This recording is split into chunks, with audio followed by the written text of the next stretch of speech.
আমার লাইফে কম বলে কিছু নাই, আমার লাইফে শুধু তুফান হবে, তুফান। আমার পরবর্তী সিনেমার নাম তাণ্ডব, যেটা সিনেমা হলে আসছে কোরবানিতে, জানতে হবে। ভাইরে ভাই, প্রিয়তমা রাজকুমার তুফান এবং কি বরবাদ ব্লকবাস্টার হবার পর এবার মেগাস্টার শাকিব খান এই ঈদুল আজহায় নিয়ে আসতেছে রায়হান রাফি পরিচালিত তাণ্ডব সিনেমাটি। বাইরে ভাই, পুরো নেট জুড়ে এখন তাণ্ডব সিনেমার যে হাইপ উঠেছে এবং কি গোপন সূত্রে জানা গেছে মেগাস্টার শাকিব খানের এই তাণ্ডব সিনেমার বাজেট হতে যাচ্ছে 25 কোটি টাকা। ও মাই গড, তাহলে কি ভেবে দেখেছেন মেগাস্টার শাকিব খানের এই তাণ্ডব সিনেমাটি কি হতে যাচ্ছে? তুফান মুভি ব্লকবাস্টার হবার পর আবারও একসাথে জুটি বাঁধতে যাচ্ছে এই তাণ্ডব সিনেমার মধ্যে রায়হান রাফি এবং শাকিব খান। বাইরে রায়হান রাফি কি জিনিস সেটা আমরা তুফান মুভির মধ্যেই দেখতে পেরেছি।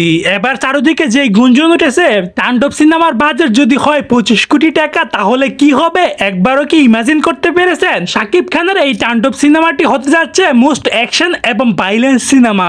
মেগাস্টার শাকিব খানের সাথে প্রথমবারের মতো জুটি বাঁধতে যাচ্ছে উপর বাংলার জনপ্রিয় অভিনেত্রী কোয়েল মল্লিক। বাইরে ভাই, মেগাস্টার শাকিব খানের এই তাণ্ডব সিনেমাটি পুরো সিনেমা হলের মধ্যে আগুন লাগিয়ে দিবে। সো দর্শক, আজকের এই ভিডিওটি এই পর্যন্ত। যদি ভিডিওটি ভালো লেগে থাকে তাহলে চ্যানেলটি সাবস্ক্রাইব করে রাখবেন।